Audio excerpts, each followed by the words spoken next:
Now let's dive deep into this big LGBTQ story for today. I'm Larry Farver, and let's queer up the USA view. Does the American flag represent gay Americans? A surprising answer from Alexis Bittar new documentary. New film directed by Alexis Bittar and produced along with Oscar winner Bruce Cohen is examining how the flag can be reclaimed as a symbol of unity for all Americans, with a focus on the LGBTQ community. Reclaim the Flag is a 30-minute short documentary available on YouTube that features interviews with bold-faced names from Hollywood, politics, media, and fashion, including Lena Waithe, Gus Kenworthy, Jason Capehart, Marc Jacobs, Bill T. Jones, Jim Parsons, George Takei, Gottmik, Gigi Goode, Cheyenne Jackson, Brandon Flynn, Harper Steele, Isaac Mizrahi, John Cameron, Mitchell Paul Tazewell, Raquel Willis, Josh Wood, Jenna Lyons, and Justin Tranter. In the trailer, Lena Waithe makes the statement, quote, "Depending on how the United States feels about you will depend on how you feel about the flag," end quote. When discussing why he created the movie, Bittar said, quote, "Over the past decade, the American flag has increasingly become a symbol of division. I want to make a documentary about reclaiming it for all Americans by bringing together 50 leaders from the LGBTQ community to share their reflections and hopes. Speaking with a historically marginalized group offered a powerful lens for sharing a blueprint toward actionable steps to reclaim the flag." Just think the only way for us to get back to a place where this can represent something warm and free and safe. I think safety is the biggest thing. There's going to have to be a lot more fight in us than there is right now. How can we reclaim this? By, in the Gay Pride Parade, having this right alongside the Gay Pride flag. Having more of us, people are outspoken artists within the community, owning being an American, owning the American flag, putting it up. Like right now, I don't know if I would put an American flag up. That's messed up. Well, a lot to talk about. I'm sure there's a lot of different thoughts at this table and in our community. I know one of the things that I was raised is to always have an American flag, even after I identified myself as a gay man. And I've had people sometimes say, "Hey, do you have an American flag in front of your home?" And I think, I feel kind of bad. The last few years, I have not been flying one. And I think it's a very important message that we claim the American flag. It's ours. We're Americans. The right wing doesn't own it. What are your thoughts, gentlemen? So being a military person, the American flag has a completely different holistic meaning to who we are, who I am, and what it represents for me. And for me, as an LGBT, Catholic, Hispanic, minority, I feel as though the American flag does represent me because of the values that I grew up with. Now, the people in the office that are supposed to represent that flag or lead, with the flag as dependent, I may not fully trust or believe in them. But the flag, I do believe, does represent me. And I think Gigi said it very good, like, we have to fight. It's a warm, free, and safe sign, which is similar to serving in the military. Because when we look at that flag, it's safety, it's warm, the compassion of those folks back at home.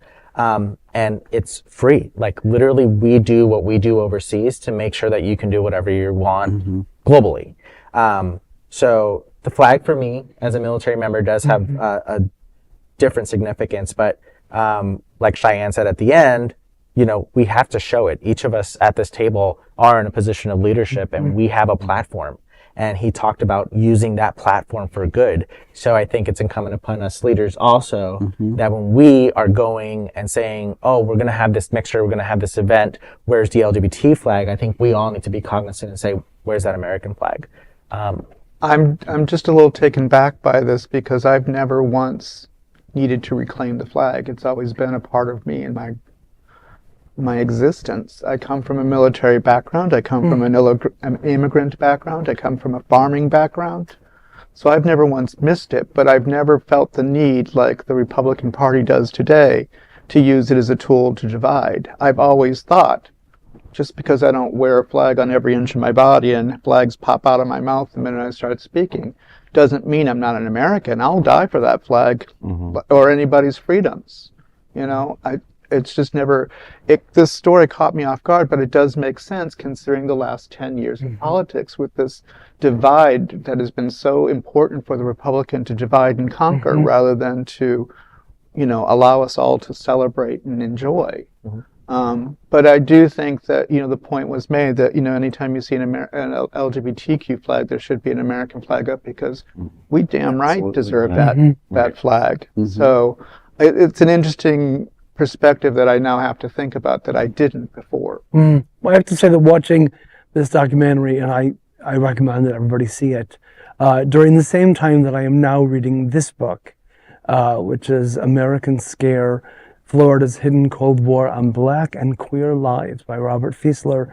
While living here in South Florida, I mean, this is the history that came before us that sort of set up what's happening right now. And all this happening under both DeSantis and Trump, it's really stirred up a lot of emotions. So I recommend this book.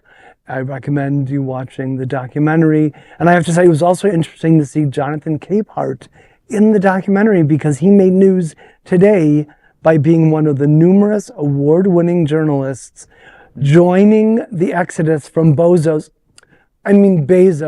Washington Post. So good on you, Jonathan Capehart. You know, I look at it and I go, and most of it at the table are around the same generation, you know, and I was always brought up to respect the flag, respect leadership, whether or not you agree with them or not, but respect the authority of the office, right? And I have a lot of family that's in the military, so it's kind of like you, I kind of grew up understanding and respecting that. Like you said, I've never thought of the flag like I have to reclaim it, but there's got to be a way that we can bring them together. But it's also important, and you know, it's my perspective on politics today is that I have every right to be at the table as anybody else. Right. And I'm going to be listening to everybody else's comments. It doesn't mean I don't catcall you. Right. It doesn't mean I don't call you an asshole. But at the same point, I'm involved and I'm there at the table. What I'm not seeing, and maybe it's just because of my selective world, you know, because we all have, our world only goes so big. You know, I'm not seeing enough of the younger people coming to the table. I'm not seeing enough people from the LGBTQ community that aren't coming here with a specific, this is me. Right. I want to talk about where on that table is the spot that we all win, or the most of us win. Right. That is the most fair. I don't want to talk about this right here. Right. I want to talk about the collective conversation. Good point. And that's what I'm missing in this whole conversation is I'm not seeing the collective unison. I'm just seeing a bunch of people screaming, I want, I deserve. We all deserve. Now, where are we all winning? And I think that's where the conversation has to come back to the table for politics. Right. Well, that is a big LGBTQ story for today. There is no other queer nonprofit media platform like this in the entire world. Support our LGBTQ stories by subscribing and sharing Queer News Tonight.